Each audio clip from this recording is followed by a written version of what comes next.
What is up, everybody?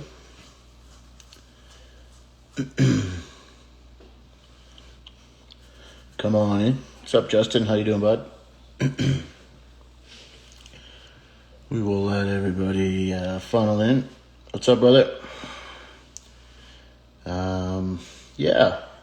And then we'll get started. She is a bloodworm night. I don't know that I've done a bloodworm night, so I've been tying them up for my stash lately. And what's up, bud? How are you? And so I thought we would fire this up. Been a little bit, so we will give her a whirl. I've got 3 different patterns here for you. So one that I just posted tonight, the BW2, which is probably our most popular bloodworm, and then kind of a green phase as well. So let's start off with Old Faithful. There it is. Dino got his flies and they looked dope, he says. Well, that's awesome. I hope the fish think so too. So I'm tying these a little bit bigger than I normally would. So 16's probably the go-to size. But again, like anything else, you're going to vary the size anyways. So I do like tungsten for bloodworms. And if you're not using tungsten, make sure you're rocking a split shot or a swivel or something to get you down, because most of the time being down is what this game's about. And then, unlike crawnies, I do not taper my bloodworms at all. They Fish in BC in the house, ladies and gentlemen. There it is. Welcome, sir. So I don't taper my my bloodworms at all. Their naturals don't have a taper to them, so I keep mine nice and even. So you'll see when I tied my thread in, I went all the way back and then forward again, and that's going to be a bit of a trend as we tie these. So you can use small size wire for this if you like. Most of you know I like the extra small wire. I find small on a lot of patterns kind of overtakes the pattern. So the extra small will allow you to get a nice segmented look, but still keep the red color showing through. So keeping your thread flat, and I tied in this gold wire just in behind the bead and took it all the way down. So the tying is, pretty similar to most chironomid patterns, minus the taper, so it's actually a little bit easier. Hey Scott, what's up, dude? Trevor, how are you, brother? So I've got this is red buzzer wrap, and all these are simple, so we're not reinventing the wheel with a lot of this stuff. You probably noticed lately with the posts that we fish a lot of simple stuff, mostly because it works so damn good. So I've just captured that buzzer wrap in at the very back, just like I do any tinsel. Just grab 1/8 of an inch of it or so, pin it back there. And then I like my body to be decently sized in relation to the bead. So sometimes, even though I've got everything tied in here, I'm going to go back down and up one more time. And when I do this, I'm keeping my wraps nice and tight, right side by side. The smoother this body is, the easier it's going to be to rib the fly. All right, so we got that tied in, and now it's just wrap and rib. So this red buzzer wrap, when you put it over top of red thread, gives a real deep blood red color. And this thing has been probably the best, well, not probably, 100% the best bloodworm pattern that we've fished over the last probably 3 years. It's been dynamite. It is on YouTube, I think, so if you want to get a closer look, you can have a peek there. And sorry, just trying to catch up on the questions. I have not tried the flat wire. Heard lots about it, and eventually I'll probably get around to messing with it. And then I'm just going to grab my wire and segment this body. So you're not looking for any specific number here. Just wrap it nice and even up the body, and then tie it off. That is it. 16 is probably the most popular size that we end up fishing. This is a little bit bigger, but yeah, 16 is, if you're gonna just carry a few, then that's what you want. And then just a nice small little collar.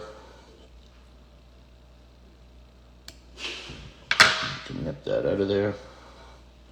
I've got a little frayed thread, which is fine.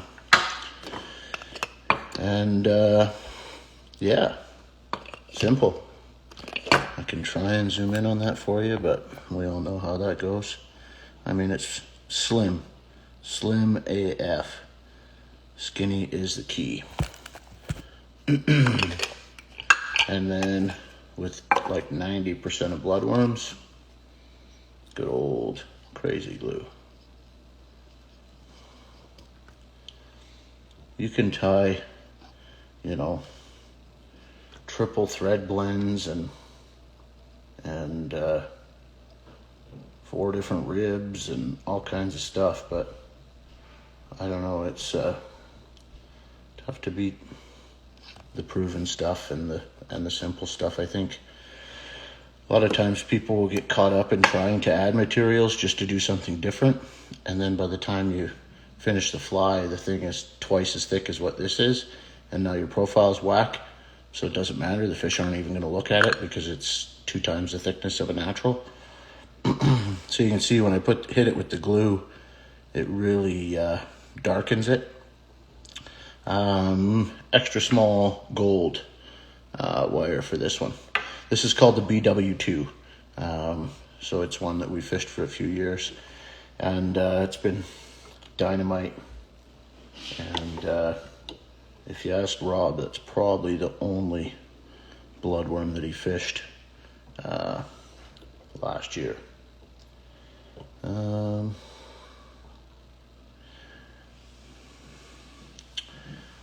Yeah, so that's a good question. I did mention that in the post. And so one thing to look for, if fish are on bloodworms, a lot of time when you take a throat sample, you'll actually find bloodworms. And if you look at the throat sample that I put in the story, the reason I threw that up there was because you'll notice a whole bunch of kind of random shit floating around inside the little bottle there.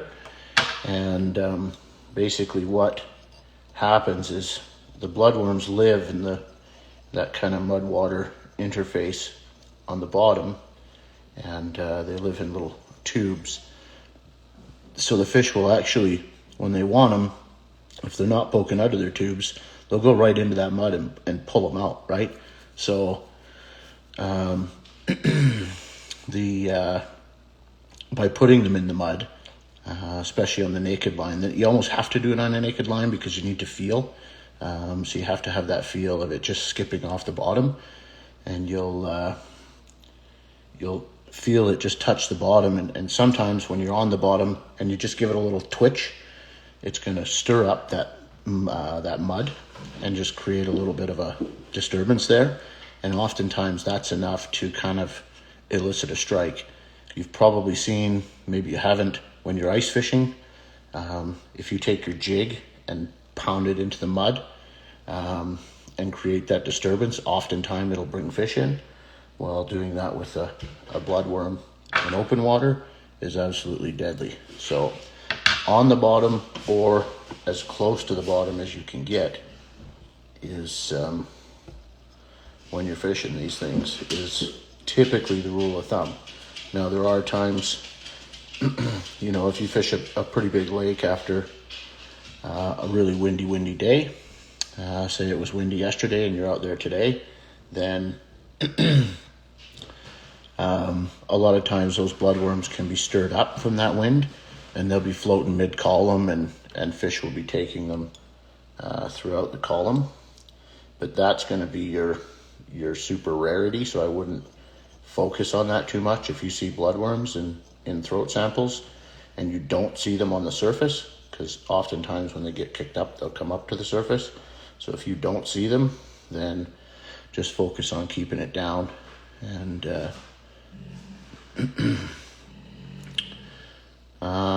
so you can fish a bloodworm under an indicator. I fish it about 90% of the time on a naked line. So the one day that I can recall last year, there was a few of them, but the one epic day was like 23, 24 feet of water. So we were running, you know, it was pretty calm. We had a little bit of a breeze. So we were running kind of that 25, 26, 27 feet a leader and just tweaking it. And then you just basically cast out, similar to how I drift a mayfly, cast out the side of your boat, let the wind drift it down below you. And once it's down below you, just start walking it. And when I say walk, I mean like the slowest. When you think you're going slow enough, slow down. And then when you've done that, slow down again. And then you're going slow enough. But just the slowest retrieve you can possibly do. And hang on, because even though they're just sipping them, the takes on the naked line are always savage. So you will not miss takes that way either. There's a lot more. So everybody assumes that fishing bobbers is less room for error. And if the fish are really on something, like on a crawny hatch, then yeah, for sure, it's you know, you're going to catch them. But when fish are being picky and taking things really, really soft, if you have any bit of leader twist, if you have a decent enough chop on the water where your indicator's moving quite a bit, then you are missing fish. I promise you're missing fish.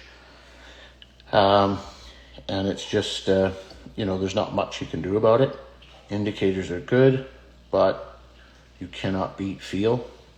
So that's why fishing something like this on the naked line, where they're taking them fairly subtly, is worth learning. And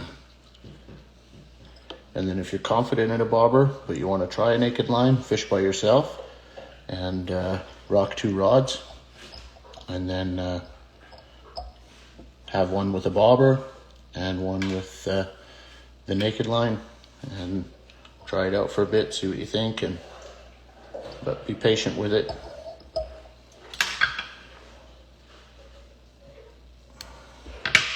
All right, giddy up. Ever fished White Lake at Ice Off? Years ago. You can actually fish crawnies in like super deep water there at Ice Off, which is a little bit strange. Sometimes those clear marl lakes, there's a few of them where, another one last year we went to, there was still ice on the lake, but we were smashing on crawnies in 25 feet of water. So go figure. And you're never gonna, I mean, that's not something I would tell you to go and try and do at Ice Off. That kind of takes just experience and lots of time on the water for something goofy like that. But yeah, that's a yuck nuck of a fly, Sam Thacker. You catch a yuck nuck with that thing. Naked leader setup. Floating line, a whack load of fluorocarbon, and a fly. Surprise, surprise, simple. Yeah, I'm not kidding you. That's all I do for my naked line setup. It will take you a little bit to get used to casting something like that. But it's that's all I do. Hi Moose. Hi bud. Come on. You coming up? Yeah, okay, come on. Come say hi. Get up here. Get up here. Come on. Get up there. You're being shy, I guess. Come here. There you go. Say hello to the people. Say hello. Yeah, okay.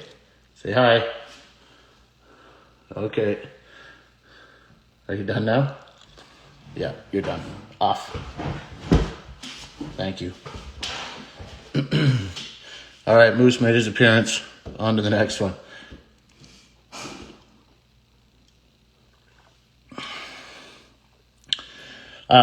So that's the hardest part about naked fishing is is getting your depth right.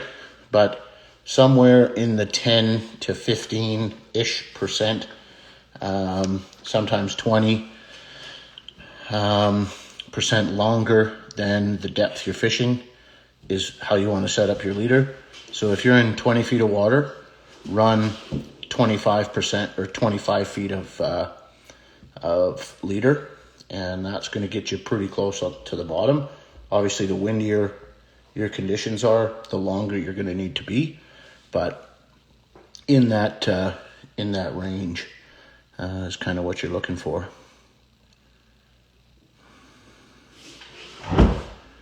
Yeah, I don't buy any of that stuff. It's fluorocarbon. It sinks, tied onto my fly line, down to my fly. That's it. There's not much more than that. Okay, so this next one I'm going to tie is kind of the green phase bloodworm. Now, there's two different ways to go about tying this particular color. So it's kind of I don't know what you'd call it for color. It's pretty damn close to what the green ones look like when they're on them.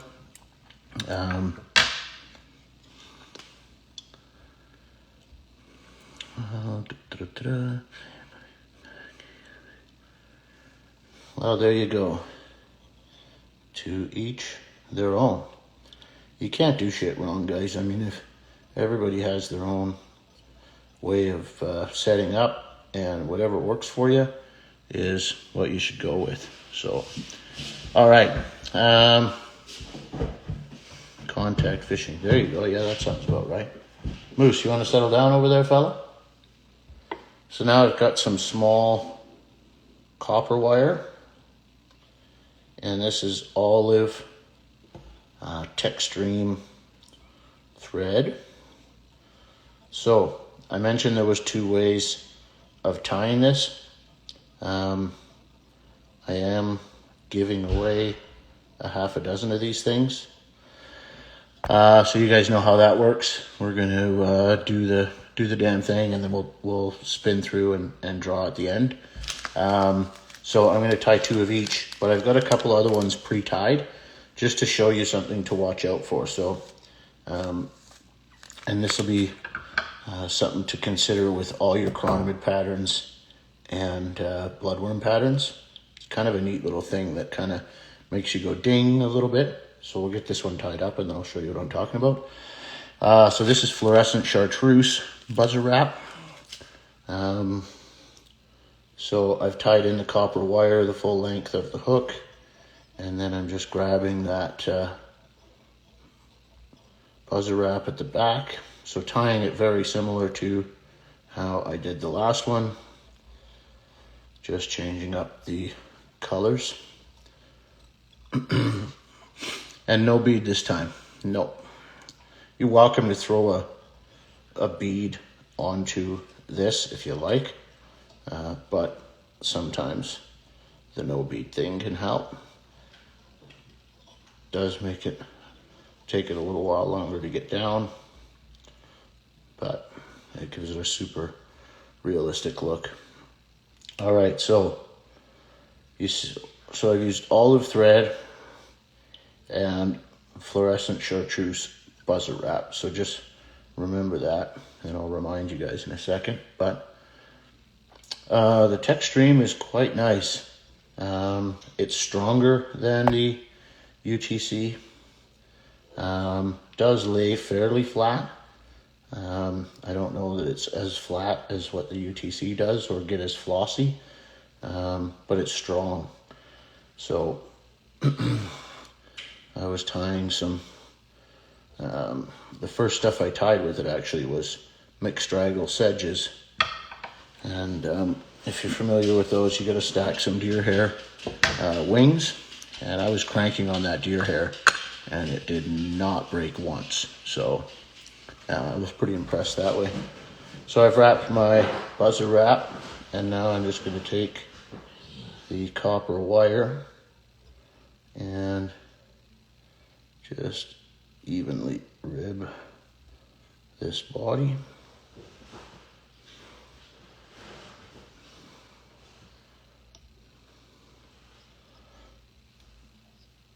Capture that. Just a few wraps up top, make sure it's nice and covered. Not really because of the color, just because it's kind of what I had out. I've been tying with it a little bit more lately. It doesn't, like I say, it doesn't fray out like UTC does. So when I'm doing these little thread heads, it's kind of nice because sometimes when you whip finish off the UTC, it'll fray a little bit on you. I'm probably getting a little closer to that, but so same thing, just going to coat this in crazy glue. The buzzer wrap is like the perfect material for bloodworms. I mean, they will have some sheen to them for sure. But sometimes I find that, like, if you use holographic tinsels or anything like that, it just becomes too much. So bloodworms are prominent all year round, really. So they're in the water all year round. And so the fish will go on them and off them depending on what's happening. But I'd say I fish them most in the summertime, in the deeper water.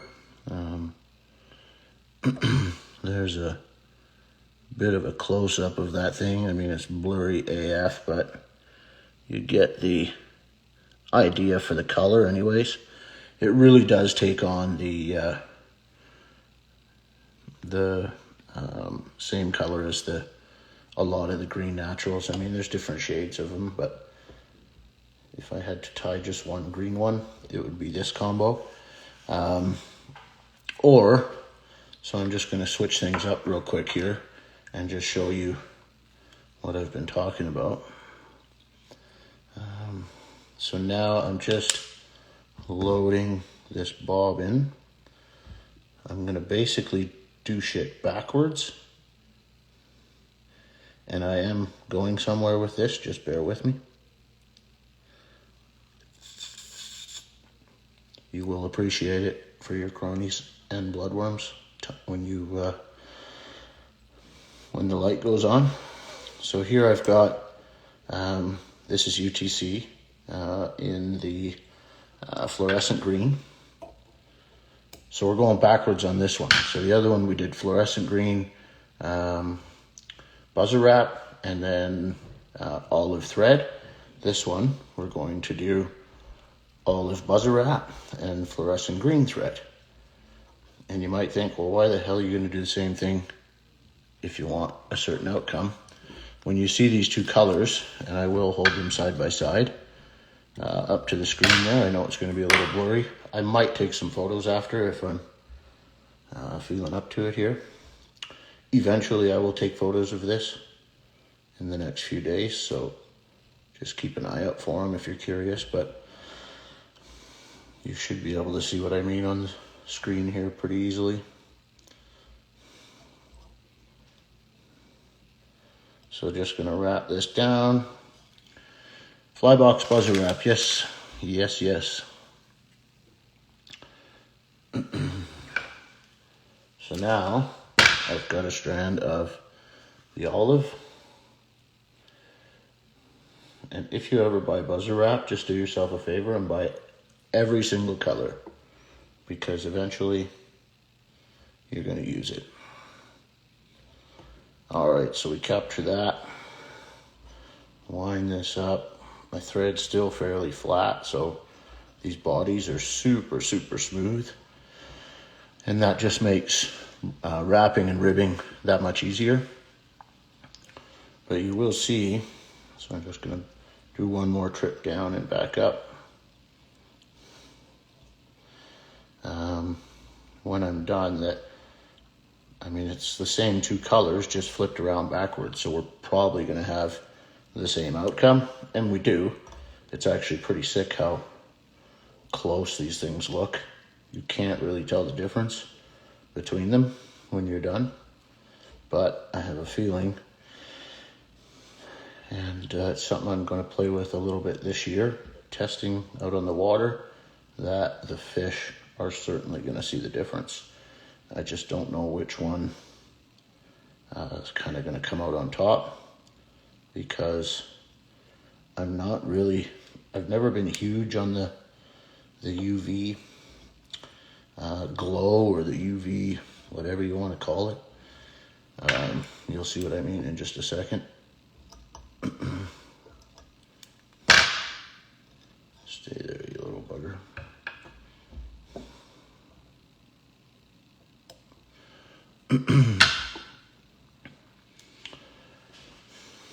Yeah, buzzer wrap is deadly stuff. Some get saved and some don't. I gotta come up with like a cooler intro or something, because all you see in the first 10 seconds is my goofy ass staring, waiting for people to funnel in. But it's all good.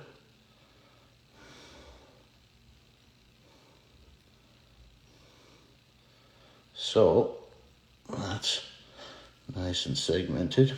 Now, if you want, you can leave the thread this color, and it will act as a bit of a hot spot.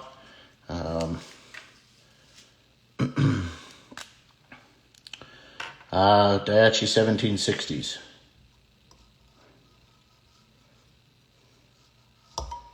So I'm just coloring that with a black marker,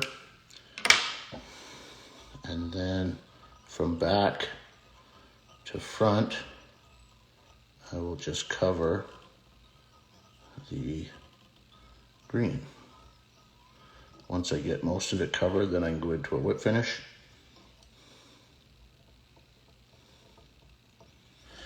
And create a little black head. And bada bing, bada boom. How do you decide to use red or green? Typically, you're gonna if you're just throwing on a bloodworm, you're gonna throw on a red one 90% of the time. But if you take a sample and the fish are keyed on the green ones, then you're gonna want to whip them out. I think if you go in, I can't remember, but I'm pretty certain if you go not this past August, but the one before that, and you find my posts from like end of August, early September of 2019, you will see a sample of green bloodworms. There'll be a picture in there with some pretty giant rainbows that were eating them. That's one day, it was like 400 degrees outside, and we were trying to fish and we couldn't do anything. We ended up in 8 feet of water fishing green bloodworms, catching slabs. Like, it was just one of those weird days. So yes, I do a ton of mixed patterns. The next one that we're doing is sort of like that, so hold tight. Okay, so what I wanted to show you is, okay, so first off, let's pull this thing up, do a little zoom daddy. So you can see those are pretty much identical. The light's mucking with them a little bit, but when you look at them, you're going, yep, okay, they're pretty much the same.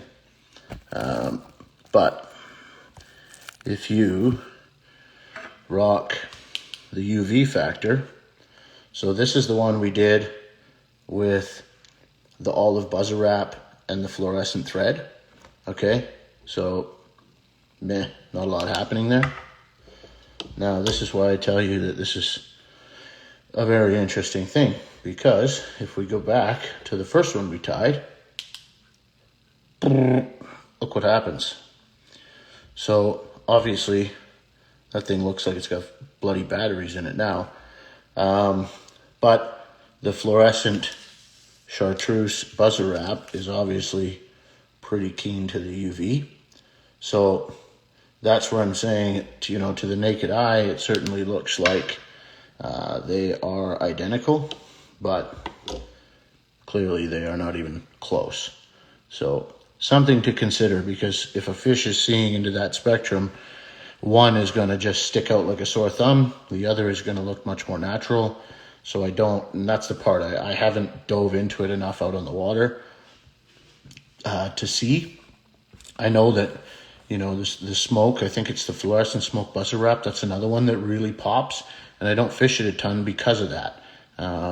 So it's just something to consider, and when you're tying chronies and that kind of thing, that, if you want it to really stand out and be in their face and that kind of thing, and that's what they want one day, then great. But just keep it up here that maybe that can make a difference. Maybe it doesn't make any difference, but I'm guessing that there's probably a difference there, because if we just take these two bugs and I hold them up side by side, you're telling me that ain't gonna make a difference to fish if that's what they see. I mean, I'm told that's what they see. They see into that spectrum. So it's an interesting thing for sure. And is it nitty gritty? 100%. Is it ever going to make a difference? I don't know, but it's part of the puzzle, and I'm going to find out. So, yeah. Like you say, lots of guys believe it. Lots of guys don't believe it. I can't see through a fish's eyes, so I don't know if they see through it or not, but there's a whole lot of chitter chatter about it. And, there you go. So, yeah, a lot of people have had great success using the fluorescent stuff. That's what I say. Some guys love it, but other guys don't. So it's, it'll be an interesting experiment. So that's the green phase. Now let's do a little mixed phase. This still ends up more red than it does green. You have seen a close-up of this. If you've seen my the post I put up tonight, this is the same fly. So we're going to switch over to some red thread. And I know, right? It's nerding. I'm nerding out hard on bloodworms here, and it is what it is. Yeah, so there's salmon are, typically hitting something out of anger, and I use a lot of fluorescence with my boobies and that kind of thing. So if I'm ripping something through the water, I want it to stand out. But if I'm matching a hatch, do I want that fly to stand out? Sometimes you might say, oh, well, it's going to be, stand out in the crowd. But if it stands out in the crowd, are they going to eat it? Right? You just don't know. So, which bug I missed that question there. Which bug are you talking about there, bud? The last one, the green phase, are they exactly the same, just tied it slightly different? They look the same to the naked eye. But when you put the light on them, they're completely different. So, yeah, think about it. And if anybody fishes them side by side, let me know.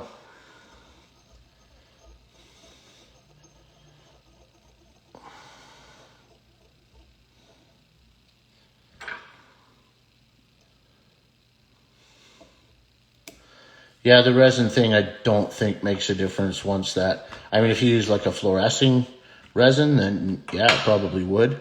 But it's, yeah, so what's up, Brent? Thanks, brother. Popular hat tonight. You guys like the Fishing BC hat? I like Fishing BC.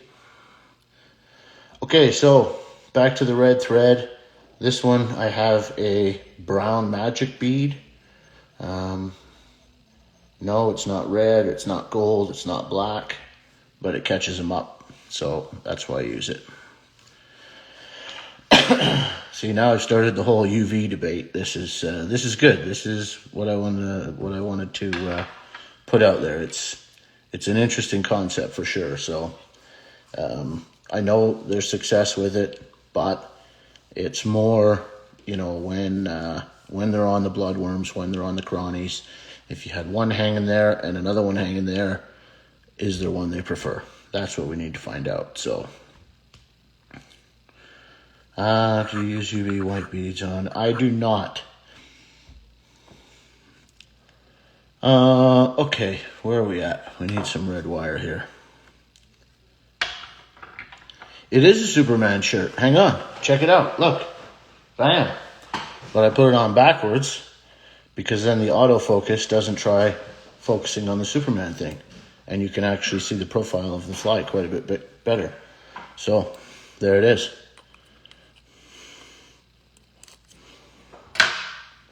Trying to make it better.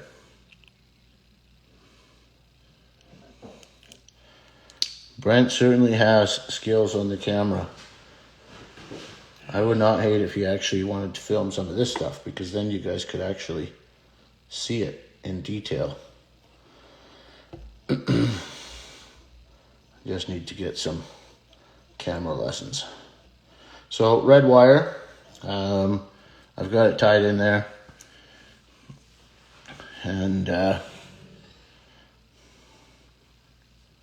okay, are we tying flies or are we talking clothes here, people? Like, let's get things moving. Now back to the olive buzzer wrap. So the cool thing about this buzzer wrap is it's pretty translucent, and it will,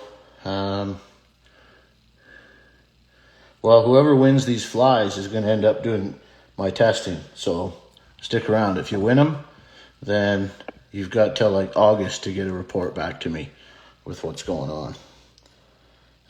So anyways, this using buzzer wrap under different types of materials, putting it over top of holographics, over top of different threads, that kind of thing. You can get some pretty unique outcomes. And when I threw this fly out, I got a bunch of DMs asking, how do you create that effect? What do you have to do? But it's very, very simple. There's nothing fancy about it. It's just messing with color combos and going through a whole bunch of hooks and to see what your outcome is. So play with different underbodies, different overbodies. If you wanted this to be a little bit more green rather than red, then you could just tie it in up top here and wrap it all the way down and then wrap it back up. And that would cover the red that much more. But I like just one layer of it. It gives it a super buggy look. As you've probably seen in that photo, it turns out pretty wicked. The bead is a coffee brown or brown magic. I put the pack away already, but it's a brown bead.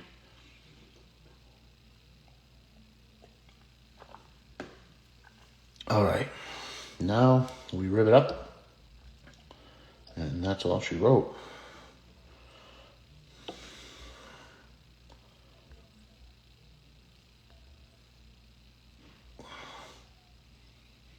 And again, just even wraps. You don't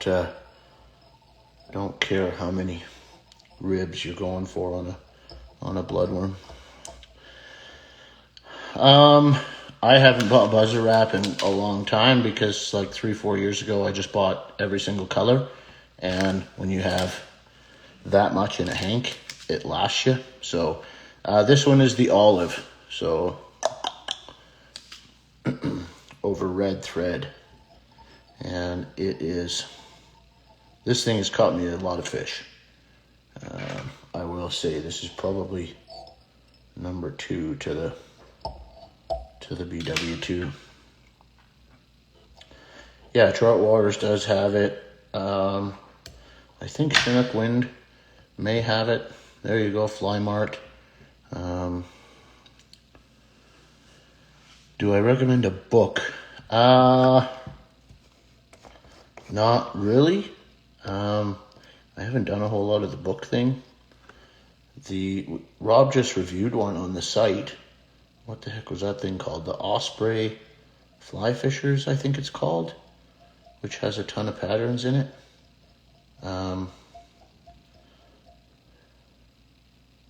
So that might be one to check out. I think Jack Shaw has some books.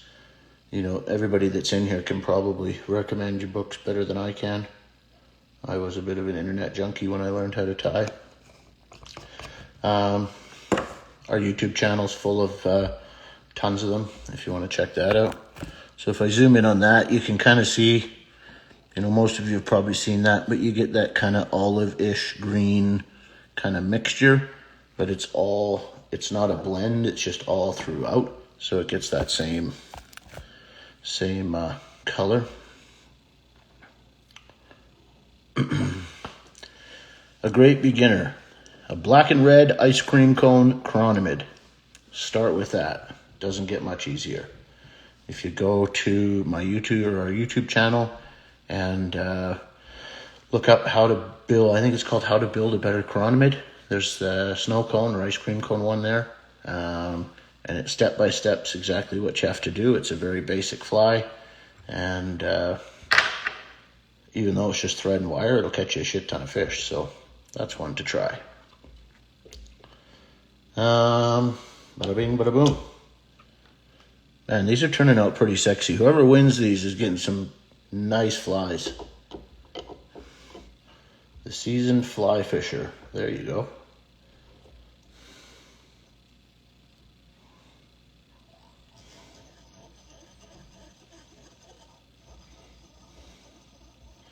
So again, no taper to these things. If you look at naturals, you won't find a taper on them. It's not till they pupate that taper comes into play. So keep your wraps. You probably don't have to do as OCD as I am with your wraps, but every time I tie something in, I'm going the full length. I do pick a winner out of the comments, yes, but you're not allowed to spam. Then you don't no win.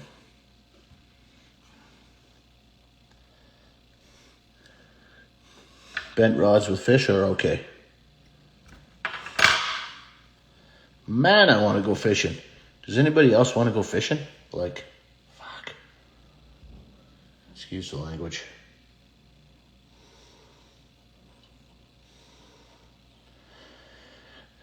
And ice fishing just doesn't quite do it for me. Even with a bobber.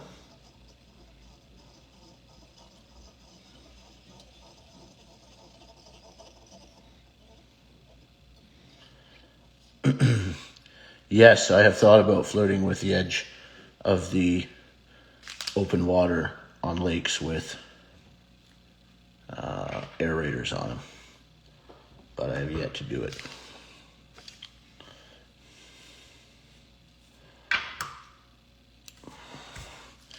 Now, we might have time for one more. I like Daiichi hooks. Alec Jackson is another one, pretty much a Daiichi. But the 1160, I think it is, 1120, and the 1760. There's a scud hook and a nymph hook that I like.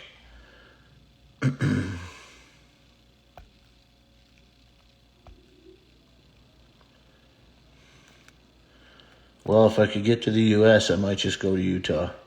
But I am not sure what the deal is with the vices. Probably, I think they come from overseas. They're made in like Denmark or something, or I don't know. But anyways, that may have something to do with it. Much like everything else. So much stuff is out of stock. I put a winch on my truck and it took like forever and a day to get it. And lots of stuff is like that. So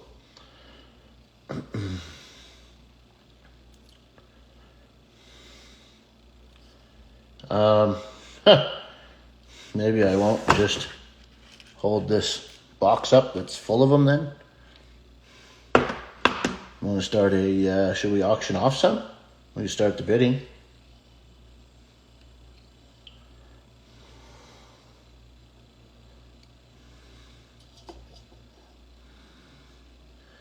Right on. I hope that went well for you and you're healing up.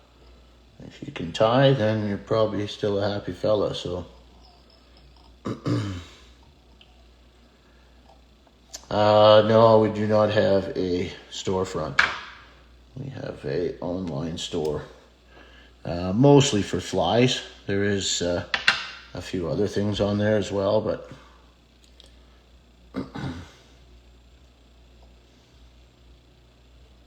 flybys.ca, I believe it is.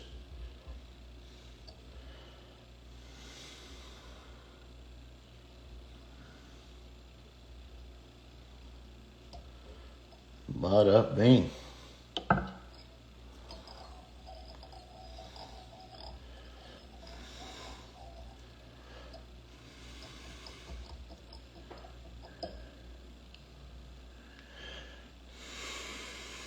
I have done that, and it turns out very similar to this.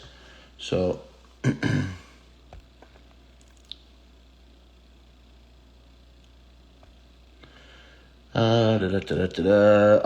I don't think there's anything happening with an 8-footer. I'm not positive on that, but if it comes out, there will be notice. We're selling way lots of the 9 and 11 footers, so I think that's probably plenty.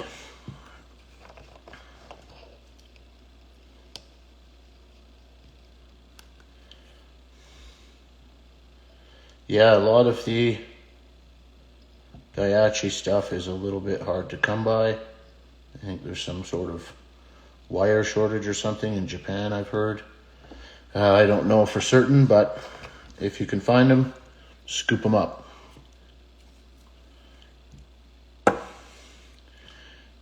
It's one thing you want to have is a good, strong hook. It is the absolute worst when you hook a big fish, that fish comes off, and then you look at your hook and it came off because the hook bent out. Absolute worst.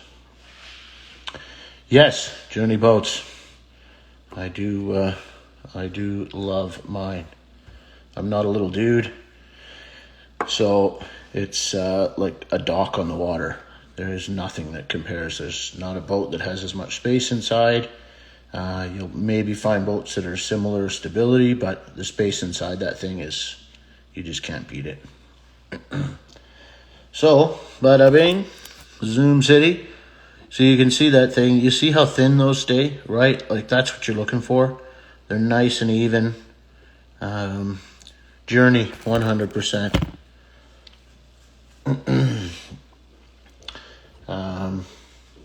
Obviously, I'm a little biased, but I know there's lots of this and lots of that. But we fish 2 guys in my Journey all the time, and whether I'm by myself or with somebody else, it's just the way to go.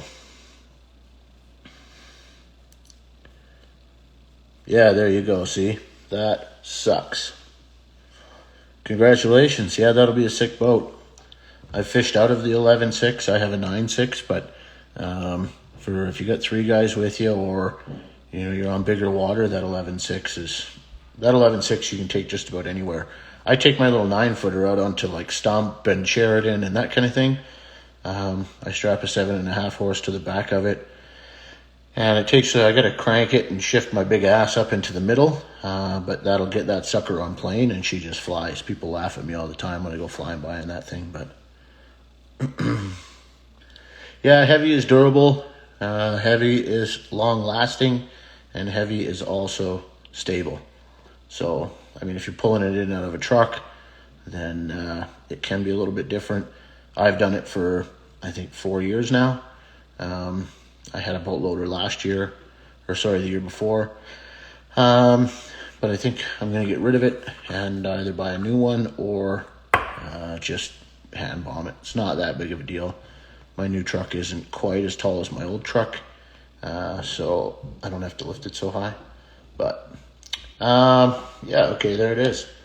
So just for good measure, I'm going to have to do it in maroon, simply because that is what I have out right now.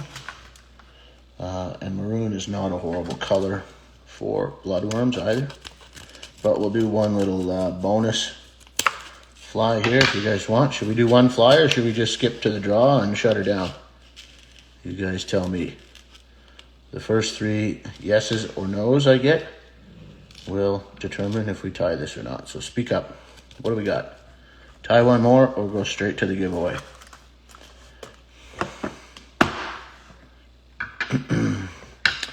We got a thumbs up. I'm guessing that means bonus fly, another fly. All right, we're tying another one. So this is another one that you can find on YouTube. This is an OG bloodworm. So this is called Graham's bloodworm. Now, Rob passed this one along to me, and I believe a fellow by the name of Graham was the one who passed it along to him. I don't know if Graham had ties to like one of the fly shops back in the day, or if he just knew Rob. But this thing is absolutely deadly. The only problem I have with it, you will see here shortly, is the hook that you have to tie it on is pretty weak in the smaller sizes. So this is, what the hell are these? A 1770, I think? Let me just double check. Yeah, it's a Daiichi 1770. Fine Flies Downtown. There it is. That's the guy. Yes, that is Graham. I could not remember that. Thank you, Matt. That's where Graham is from. And that's where this pattern is from. So I'm going to tie it with maroon. But if you have red is what you'll want to use. And yes, it's a swimming nymph. It's a 7.5 horse Johnson. I put on a 9.6, but hi, buddy. Yeah, we're going to do one more. Yeah, we're not done yet. Okay. Swimming nymph hook. Yes. So this one, it's a little bit awkward to tie because the bead is going to slide down and that kind of thing, but it's not really that big of a deal. There you go. That's awesome. Yeah, I never knew him, but Rob certainly did. And, but it was this is his pattern. So we call it Graham's bloodworm. And it is a banger one. Before the BW2, I fished this thing a lot. So, okay, I'm going to go back to the gold wire here. This one is also on YouTube for anybody that wants a closer look. Yeah, Moose, Moose did okay in the boat last year. He is a little bit of a ball of energy. I mean, he's super chill when I do these tying things, because today we probably hiked. I hiked 5K, which means Moose probably went 10. But yeah, he gets a lot of exercise. So as long as he gets to go for a rip before he gets in the boat, it doesn't go too bad. And he's still young, so we're working on that. But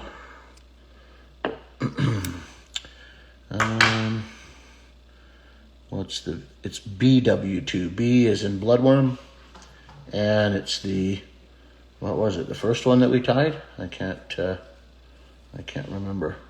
But if you're curious, just go to YouTube and you can see it tied. Oh, Troy, I think maybe you might have a little something on the dog there, bud. You're like yeah, I got nothing for you, dude. All over the goddamn place. The hook is a Daiichi 1770 swimming nymph hook. I've got a black nickel bead, small gold wire, and now I'm tying in some acetate floss. This is maroon. So if you have red, then the original uses red, but this maroon color is not terrible to use for bloodworms, because you will find them in those deep dark maroon colors. Striker 4 is, if somebody asked what electronics I use, then yes, that is what I use. And if you ask anybody in here, I swear by it and would recommend it 100%. So this stuff's a little gnarly to work with. You really got to keep reins on it. Acetate floss, or it'll fray out all over the place. But what I do is I cut it off the spool, and then I just peel. You can see how flossy it gets up there. So I just take that and peel off like half, and then use that so I don't get so much. Hey, dude, come here. Security. Hey, it's just a squirrel, bud. You're fine. Yeah. Come on over. See if you make it in.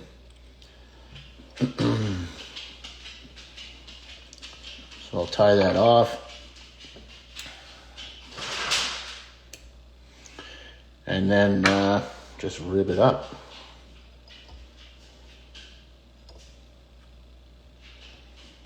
And then the kicker is at the end,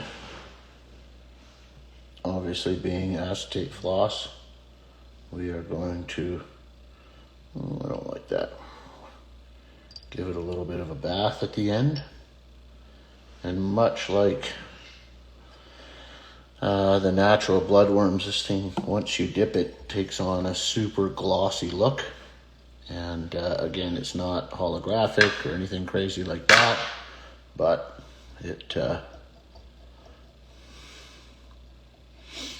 yeah, he's got a bark on him, all right.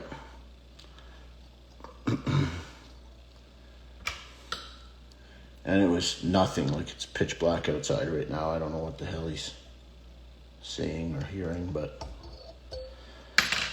but he keeps an eye on stuff, that's for sure. All right, now snip that. Oh, tell me it's here. Yes, it is. And then you guys have seen this before, I believe. This is just acetone. So I mentioned a little earlier, the hooks aren't super strong in the smaller sizes.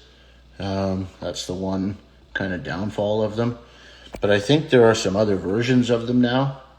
But I want to try and get as close to that as I can. I it just looks so turd. But take a mental snapshot of that. And then a little trick I do is just take some excess wire and put it through the hook eye. And then you can do a dangle and dip. So we're just going to drop that in for just a few seconds. You'll see kind of that maroon go into the acetone a little bit. And give it a little shake. Yeah, I would be a little nervous going for bigger fish with these small sizes, but they're not too bad. And now, if I zoom in on that, you should notice. Oh yeah, you can notice. See how much darker that is, and see the shine on it. You can really actually see the shine, which is pretty cool. I didn't think that would show. But you can see how it takes on that glossy bloodworm look, right? And I'm using maroon only because it's what I had here. Do it in the red. But it's cool that you can see the sheen on it, because that's kind of, what makes it its thing. So shout out to Graham. Fine Flies something or other.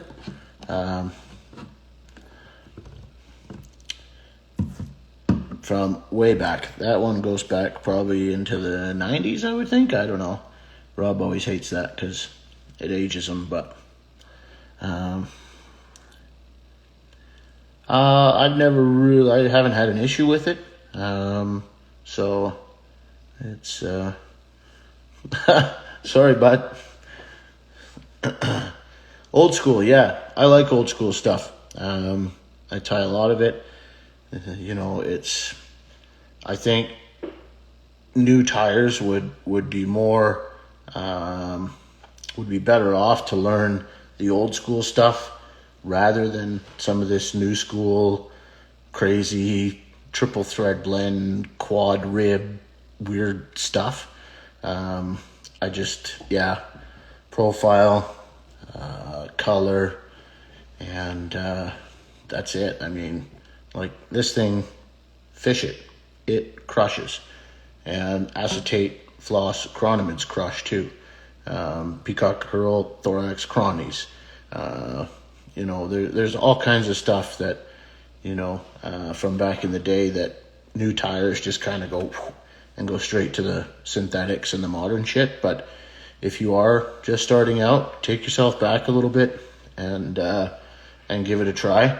I can promise you it is way harder putting 3 ribs or 2 thread blends on a fly than it is tying something like this, or you know what I mean?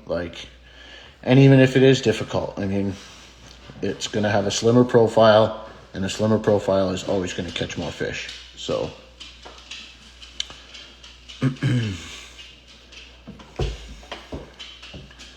right on, bud. Moose, you're a bit of a suck tonight, you know that? Yeah, are you coming up? Okay, yeah, we're doing a giveaway. You come up. Come on, get up here. Get up there. Yep, there you go. Okay, you ready? You don't look too excited.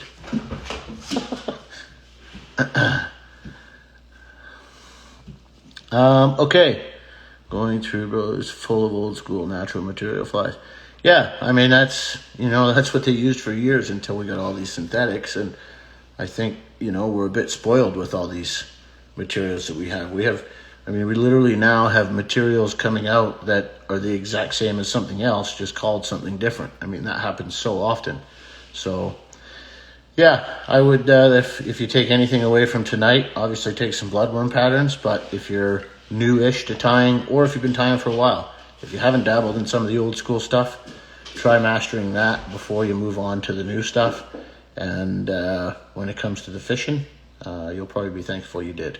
So, all right, everybody is very, very welcome for the session. I appreciate you guys coming and and keeping me busy. It's fun to share this stuff, and I get all kinds of messages from lots of you showing the progression that you're making and that kind of thing. And if we have just a little bit of a hand in that, shortening that curve for you, then it feels good to know that we're doing that. So let's do a giveaway, shall we? So if you win, you have to be here to win. So if I pick your name, you're going to have about 5 seconds to pipe up and say something. Otherwise, we move on to the next one.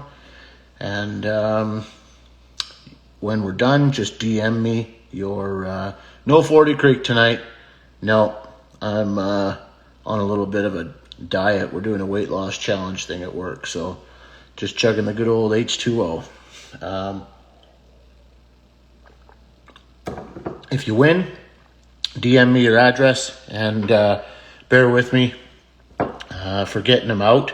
I usually just kind of send everything out at once, so I'll put a whole bunch of stuff. So, I mean, they're free, so they're not going to be rushed to you or anything, but you will get them within the next few weeks. So, what have I got here? I've got 2 for half a dozen anyway, so giddy up.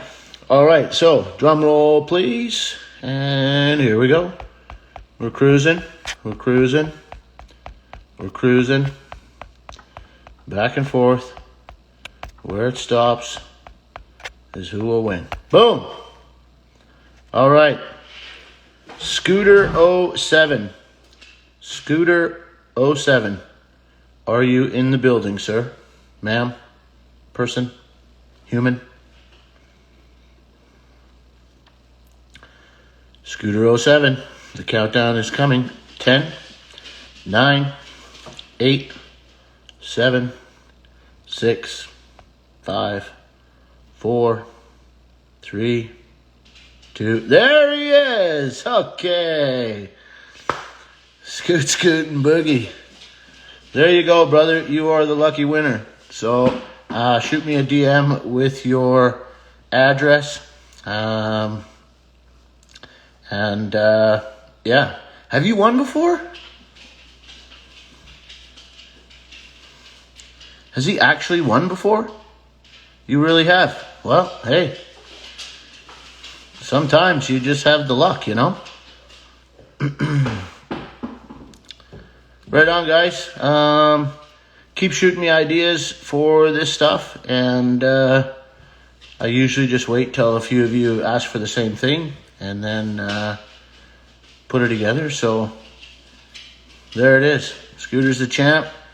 We're all winners. We're going to go tie some flies. And we are like 1 hour closer to spring. All right, guys. Me and Moose are signing off. Appreciate you guys coming out. And we'll see you on the next one. Cheers. Tight lines.